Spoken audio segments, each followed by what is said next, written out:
our next speaker is Tommy Cabe. He's going to do a talk on using prescribed fire through traditional ecological knowledge. Tommy is a tribal member from the Birdtown community of the Eastern Band of Cherokee Indians. In 2005, he became the Tribal Forest Resource Specialist, where he is responsible for forest management, plan development on the trust lands and on the forested tribal acres. With that, I'll pass it off to Tommy.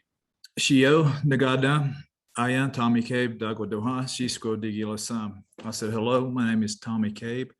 I come from the Birdtown community. And I want to say thank you for giving me this opportunity to kind of go through this presentation that was put together the last 2 weeks to kind of give you guys a little bit more intimate understanding of our geographic location in the mountains, some of our history, and some of the things that we've had to work through as a people, as the original people of this landscape, and to cultivate some of our traditional ways back onto the larger footprint of our landscape. So with that being said, I'll move on to the next slide. So the map to the left is the Royce map of 1884. And it's a map that we use to get a better understanding of our occupancy historically throughout the Southeast. And as you can see, we occupied a vast landscape.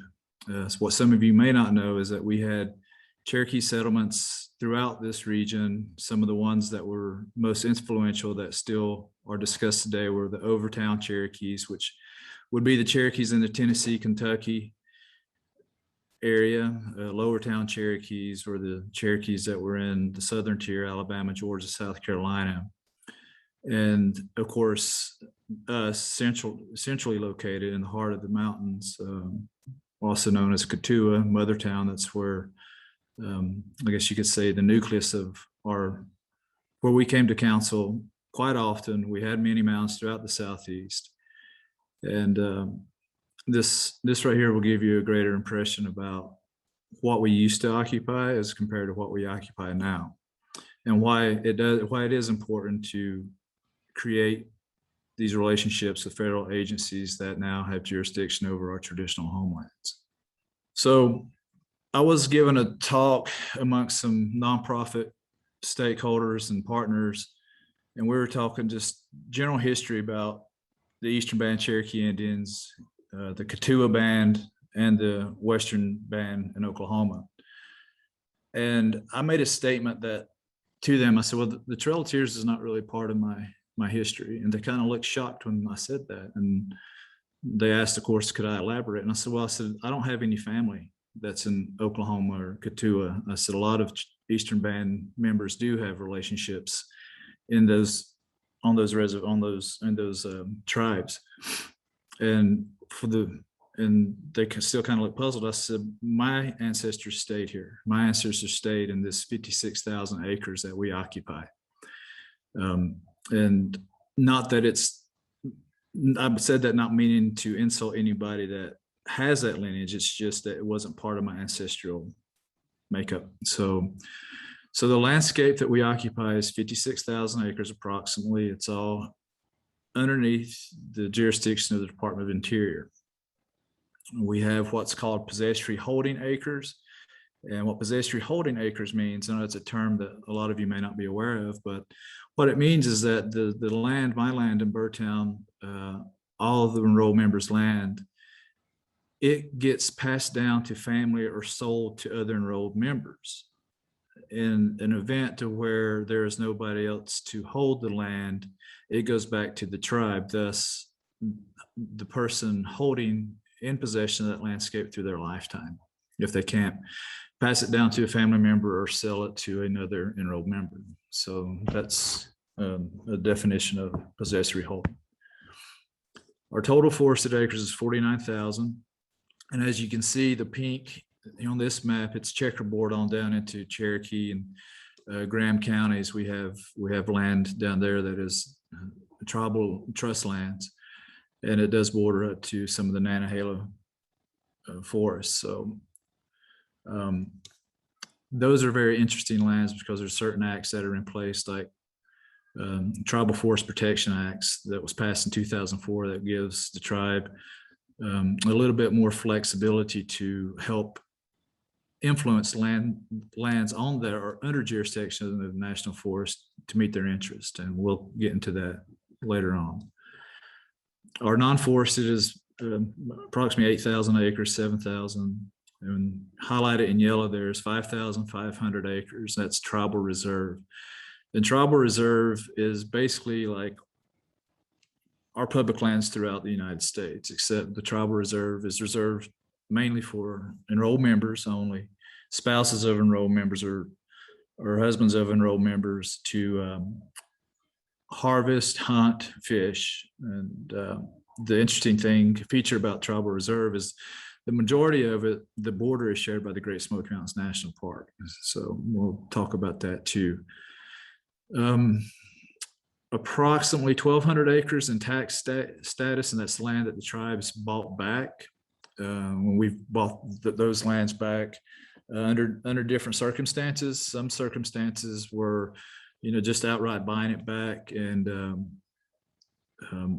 hopefully we'll put it into trust. Some land you can't put into trust, like the opportunity we took advantage of through the community forest program. I think we're one of 2 tribes that have done that on a national scale and have been successful. So, and underneath that circumstance, there's a clause in there that says we cannot put those lands back into trust. So, and that's kind of a lot. It's a topic of discussion. I think that, to put lands into trust or to put lands, you leave them as is there's some benefits to both, but underneath the stipulations of the community forest program, we can't put them into trust. So some tribal attorneys might think differently, but that's what it says.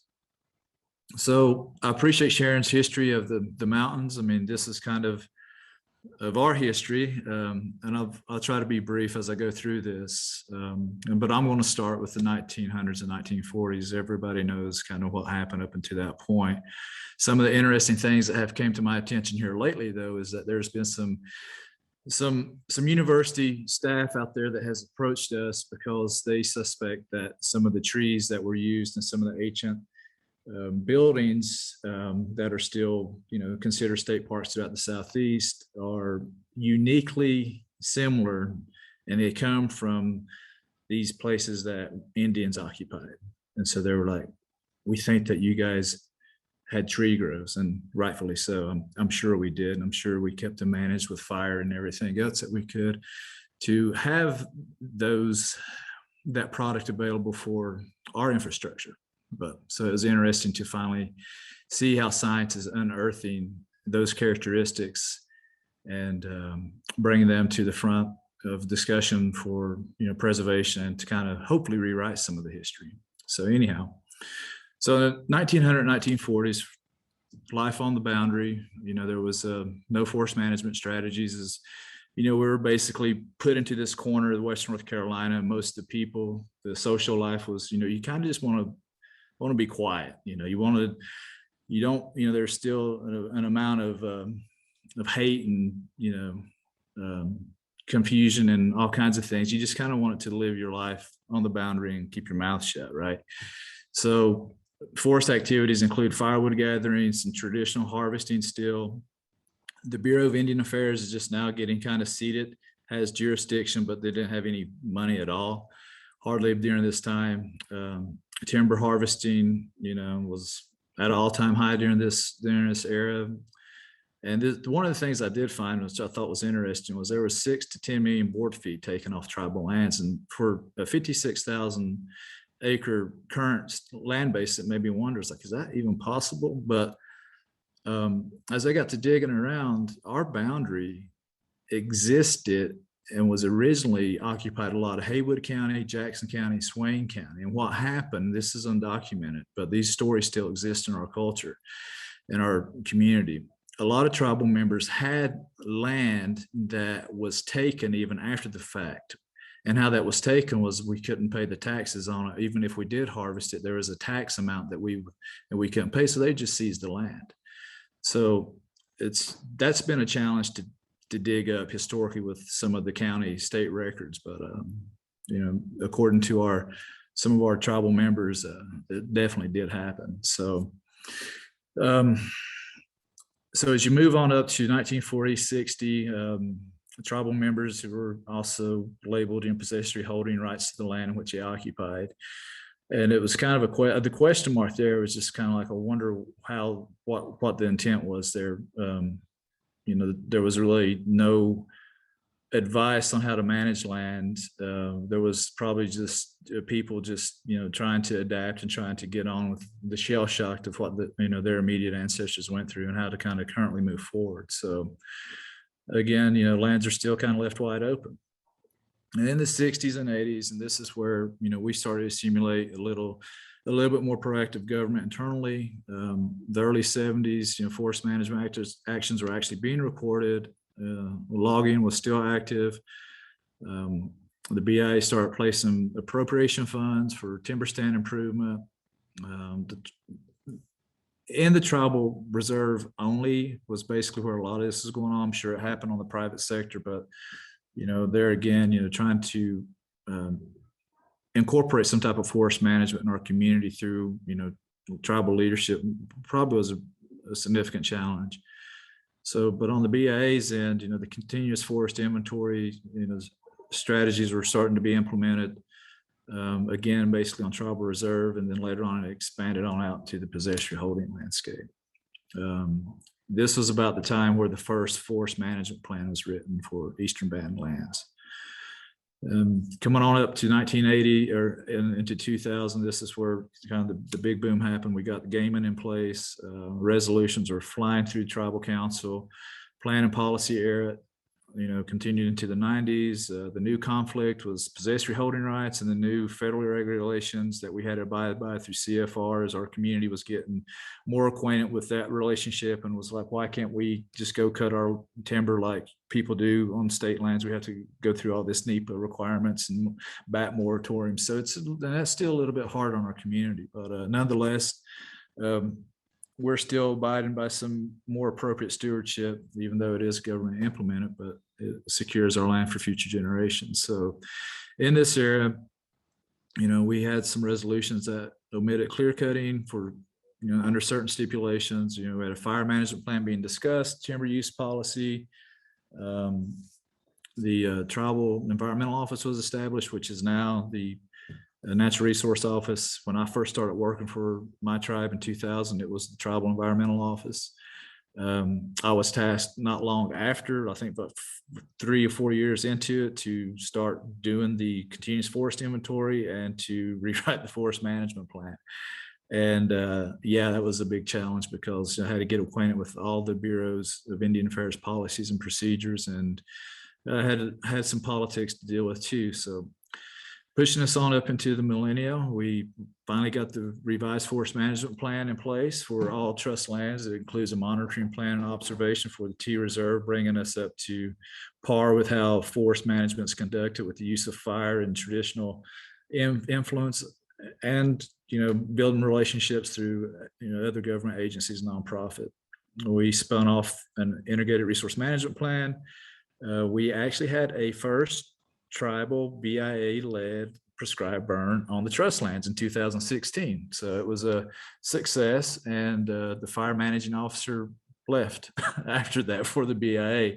The good news is that an enrolled member who happens to be a high school friend has replaced him here in the last year and a half, and we are trying to plan in the crisis that we're dealt with today to start putting burns back on our landscape. And so I'm hoping that once we get out of the COVID cloud, we can start doing a lot of these things that we anticipate and have for a few years. And we're actually getting some decent traction before COVID hit. But so acquiring lands through community forest programs through the Forest Service, and we continue to get more intimately involved with our agency to agency relationships, and start to put projects on the ground and start talking about how that can happen. And for us, how that happens is we go out to the community and we start talking to the community about forest resources and management practice to ensure those forest resources are available for future generations. And one of the iconic species out there for multiple reasons is white oak. But many of you may not know that white oak is one of the major used products for our basket industry. And the dimensions of a white oak stem for a basket maker, this right here is two elderly folks gentlemen in our community, Moses Ucomer and Butch Goins, and they're looking at this larger end white oak for basket. And that tree is probably about 10 to 12 inches in diameter, maybe a little bit more. And they're given some Forest Service and some silviculturalists a lesson about what they look at in a white oak for good baskets. So those dimensions start at a 6-inch diameter and they go all the way up to a 10-inch diameter at 6 feet tall, and they could yield a couple of medium-sized baskets out of that stem for about $400 to $600 a piece. So that's significantly higher than that going to pulp. So that was a good day to get some of these folks to get acquainted with some of our artisans and some of that traditional ecological knowledge. And this particular event was done on my family's property in Birdtown, and we would burn this piece of property. And the reason we burn it basically is my dad liked to harvest firewood, and we use firewood throughout the winter, and we burn it. He didn't like to break his back cutting big trees for firewood, neither did we. And so we kind of kept it groomed. And the debate here and why this picture was taken also was Moses was talking to Butch about fire. And Moses seemed to think that if fire was not done correctly through this little white oak stand, that it could burn some of the layers that could be used for splits and make them weak. And Butch, on the contrary, argued that he thought that the fire actually made the splits better, more easier to work with, and made a better basket. So as you see the headings here underneath this title, we're trying to include that knowledge and also demonstrate that through some projects, either on tribal lands through possessory holdings, which in this instance would be me and my family, and or on the Forest Service, where they would mark out that some of these trees, are present. So that all these discussions happened. We have community workshops, or we're having community workshops, field days with the National Forest to kind of identify some of these project sites and some of these concepts. So, and on the tribes end, community knowledge and engagement, it starts through a spectrum of interviews. Some people are still very leery about talking to us with government hats sitting at the table because, rightfully so, right? And but it makes it easier when you have an area to where you can go to that's not in the spotlight, like a council house. We go to this place called the Co-op, which is the Koala Arts and Crafts Center across from the museum. They have a nice area there for us to meet and gather. We often bring food, and we just sit and we have some discussions and listen to them about their concerns about some of the resources that they use and that they are concerned about. So, and that leads us up to expanding this relationship into some of these groups that have a lot of nonprofit presence. And one of those groups is SAMAB. For some of you that may not know what SAMAB is, it stands for Southern Appalachian Man and Biosphere. And from us re-engaging with them, we did during the 80s under the Chief Young Deer administration, but we kind of just said we'd participate and then kind of left it at that. And now we're revisiting this relationship, and the Sipsy acronym there stands for Culturally Significant Plant Species Initiative. And that is a charter that allows us to work with other agencies within our original landscape to talk about project opportunities and access. And ultimately it leads into some research agreements, and it continues this forest collaboration with our tribe's interest on the front side. And some of these pictures here, this is a meeting we had with SAMAB in Tennessee talking about, the structure of what the charter is and what it means and how it gets represented both from the landscape health and Eastern Bands interest. And I don't know what I'm doing, or somebody's writing all over my slide, but anyway, or is that me? The center picture is us doing some traditional ecological knowledge, harvest practices with ramps with some Forest Service folks. That's myself, Michelle Baumfleck, Tyson Sampson, who was our community researcher, and Matt. I don't know Matt's last name. Sorry, Matt, if you're out there listening to this, but we were in the secluded area in the mountains doing this research. And the slide to the right is obviously another meeting in that same oak stand with some of the basket makers and some elders talking about white oak and how it can be managed for basket making with the use of fire. So I mentioned community forest. Hall Mountain is the iconic community forest landscape which we now own. It is in Macon County, and this gives you a aerial shot of Cabe Mound, and at the bottom of the picture is actually kind of the Hall Mountain tract. Again, topo map depicting where Cabe Mound is in relation to Hall Mountain and the proximity to the Nantahala National Forest, the Wildlife Commission landscape, and the historical Trail of Tears and some fish weirs. And the significance about some of these landscapes is that this, you often see in history books where treaties were written, then you see some colonial dudes with their wigs on, standing with the fancy rolled up paper, handing it to an Indian, and they all look happy, and they're in front of some building with white pillars, on it. And an elder told me that, that's the wrong depiction, because the negotiation and the talks of all these treaties, they started in areas like this. And Cabe Mound was known for being our trade center. It was basically where we engaged with settlers.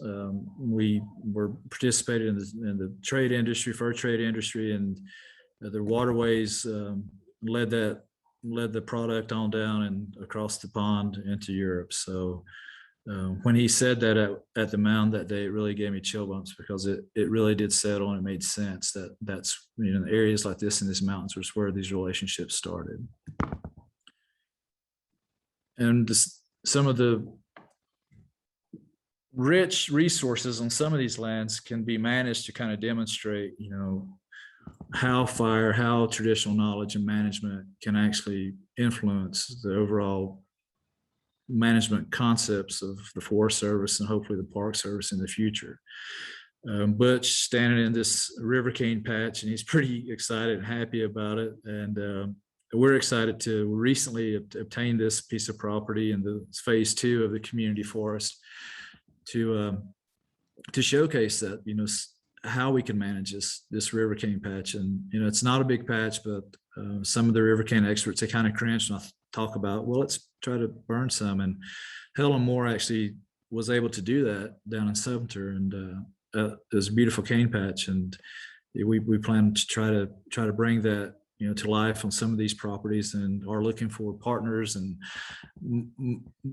experts out there, regardless of agency or organization you belong to kind of get involved with us, and then let's play ball together. So moving forward, since I'm running out of time, but Hall Mountain is, as I mentioned, in Macon County. It's down here in this little red spot called Cabe Mound, and this map gives you an idea of where it is in relation to Cherokee and some of our air quality sites. And what we have done here recently is that we've gotten a module that we can attach to our air program's mobile air quality unit to capture particulate matter and smoke.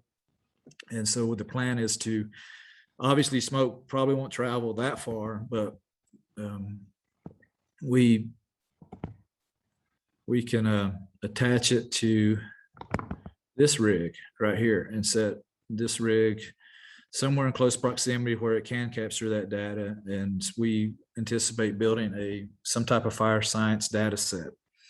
And we've mentioned this to be the BIA's fire management officer. They seem to be really excited about it.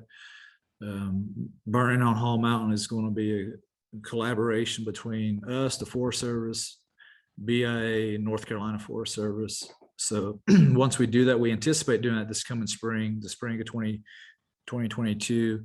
And so right now we're going over some logistics and planning so that we can hopefully set everything up right and capture some good smoke and actually put fire on the ground. And on Hall Mountain, it has the table mountain pine, which is a culturally significant species. There's not a lot of information out there from the community about that yet, other than it does require fire. But I think that pine specifically was used for medicine. So when some of the medicine plants are discussed, it kind of just, you stop at it's used for medicine. You don't really ask the community on, well, how did you use it? I mean, because they're not going to tell you, they won't tell me. So so we can categorize those as medicinal, species, along with, consumable botanicals as well. So a closer look at the mobile unit. This right here is for the on the right hand side of the vehicle is where the module is. I think it's actually in place there now. So I'm kind of excited to do that. So how does it all come together? Well, for us getting access to these landscapes, this is an example. There's a rule 36 under the Code of Federal Regulations that allows tribes to harvest in national parks. And this is the event where our chief Sneed, current chief, and Superintendent Cash for the park signed into the agreement to allow us to harvest on the park. But it's not just us going in there and taking this plant and turn our backs on it. This has helped allow us to create citizen science, which can be used in the fire round twos to get that citizen science involved with tribal members to kind of discuss the significance of burning and what the role of fire does play with some of these significant plants that are not timber species. So I mentioned that our northern border tribal reserve is shared with the Great Smoky Mountains National Park, and this picture is clearly showcases that. The pink hue is tribal land. Right there where it says Smoke Mountain, the northern point there is tribal land, and that's tribal reserve. So you can see why it's important for us to build relationships with a sister Department of Interior agency. And Reese Kerbo has already started discussing with the fire staff at the Great Smoky Mountains National Park about how to go through this border and identify places that are on both sides of the border that could be burned safely, and can be burned for cultural reasons and preservation.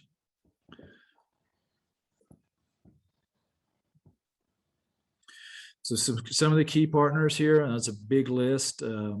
Some of the main ones I'd like to highlight is Main Springs Trust Conservancy, obviously the Forest Service, Wilderness Society, the North Carolina Forest Service. Just recently, we've been involved with the Nature Conservancy's Indigenous Prescribed Burning Network.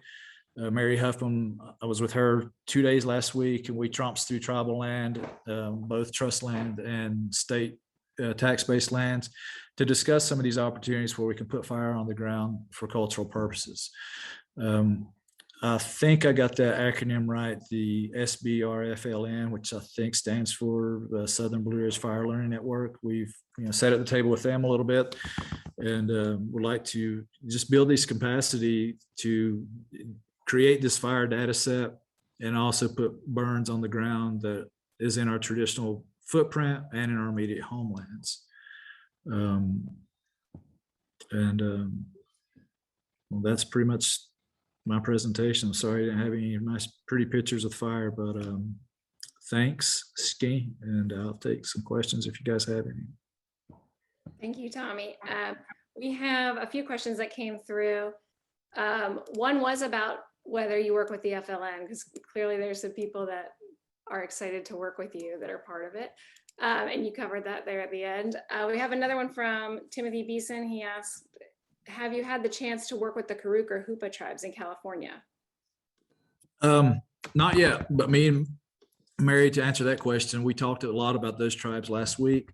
We got voted back on the Intertribal Timber Committee, which is a national organization. We got voted back on the board. I'm the representative from Eastern Band, so I look forward to working with them and start talking about how the TNC's new burning network has helped that tribe, and I've seen some of their stuff that they've done, and I would love to create that and cultivate that for the Eastern Band. Great. And I have another question about working relationships.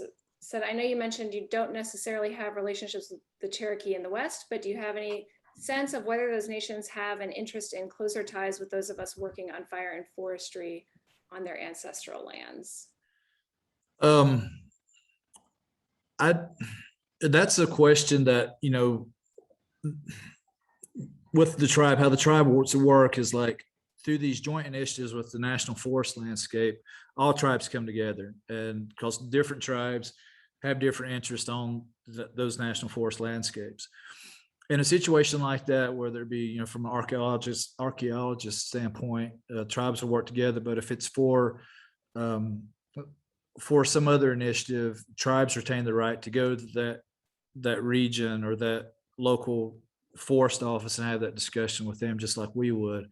If we could collaborate more, like with the Trail of Tears corridor, we obviously would collaborate more with them. But if it's something that is a TFPA project, and I think those TFPA projects, which stands for Tribal Forest Protection Act projects, are basically tribe specific. Now, I don't know, I think tribes come to an agreement to do an overall Tribal Forest Protection Act, but that has never been done here in the Southeast. And I just was emailing some folks who are going to be detailed into the region to try to start initiating that. We have been in conversation with the Deputy Soup and Soup of Nantahala and Pisgah to start talking about Tribal Forest Protection Acts and having a workshop on how we can implement those and start doing some work. So I hope that answered it. I tried to answer it the best I could. But. Yeah, thank you for that. I think all of this is great information. We had another question. What sort of citizen science projects are you doing? The citizen science project right now is our harvesters that participate in the Sochan harvesting, which is green-headed coneflower. How this gets involved is they get a permit and they're allowed to go in and they harvest. They're restricted to a quantity, but in the process of them doing it, we asked them to give us a picture and to give us a latitude and longitudinal profile where these plants are, where they're harvesting. And what that does is we share that with the park, and the park comes in and they monitor those sites. And so that's kind of a citizen science-based foundation for tribal members to be included on their interest in this landscape, but it also kind of attaches them to that landscape through the opportunity, number one, but just, by being a part of the conservation effort that we're trying to do holistically and demonstrate that our traditional methods of harvesting these plants and the influencing of this landscape has minimal impact. So that's kind of how we want to start that. It's not excluding non-members at this point, but for the Rule 36, you have to be a federally recognized member of a tribe to participate in that venue. Great. We have another question. Could there be a proposition to the federal government to do more prescribed fire if it promotes the well-being of plants or trees of cultural significance? Do you know anything about this purpose? Could you repeat it one more time? This person was asking if there was a proposition, or if there could be a proposition to the federal government to do more prescribed fire if it promotes the well-being of plants or trees of cultural significance. Absolutely. And that's what we're entertaining right now. I mean, the artisans have a committee, and the co-op, the place where they sell their artwork, encourage this committee, and the committee is tasked with going out in the state, in the private sector, public sector, to try to identify where these resources are and how they're being managed. And if we've already discussed White Oak, and we all know that White Oak is in need of it, but absolutely that can be done. And I think that's where we're at currently, is that we're talking about identifying some of these areas that are on the Pisgah and Anahela district, and maybe even throughout the Southeastern Region 8, and saying, hey, are you having a hard time burning this? And we want to see it burn. This is our, you got to understand, we're not just some nonprofit group that has an interest in public lands. We have an inherent right to those lands. They were taken from us, and I think it's time to where we're working with our federal partners that their understanding is mutual, and we're engaged, and we would definitely call on the use of fire to protect and to enhance any kind of cultural resource of value. Yeah, that's a really great point. What about the training and education for implementing prescribed fire on your land? We have a question asking, do you have other EBCI citizens who are ready, trained, ready to go, or do you need to train them? Can other partners from around the region help with that training if you need additional capacity? Yeah, and currently, like I said, the tribes, my natural resource department is, we don't have the jurisdiction to go out and just burn. We're working closely with the Bureau of Indian Affairs. Reese Kerbo is the new fire management officer.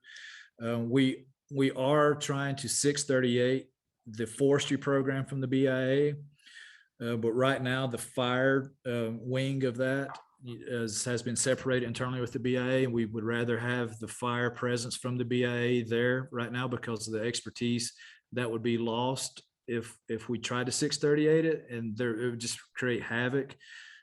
Our fire department is more than willing to do that, but I mean, those guys are trained for structural fires.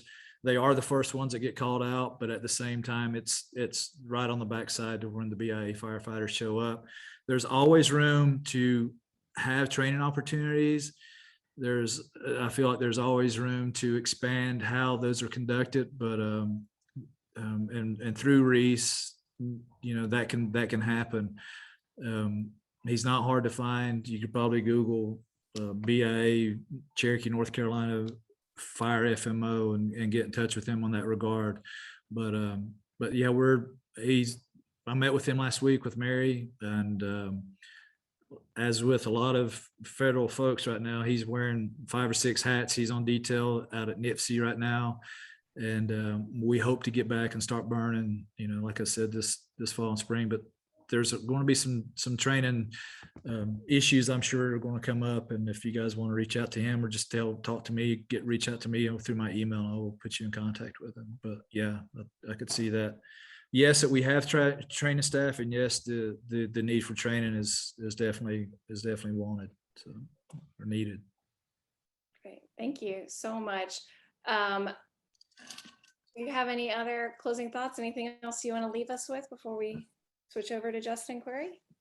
No, I just appreciate the opportunity, and I would love to see more burning done. And like I said, this COVID crisis has kind of handicapped us. It's frustrating sitting here knowing that I could be out in the field or talking to some artisans or talking to somebody to get burns on the ground. So, but thanks. Yeah, I understand. Well, thank you so much.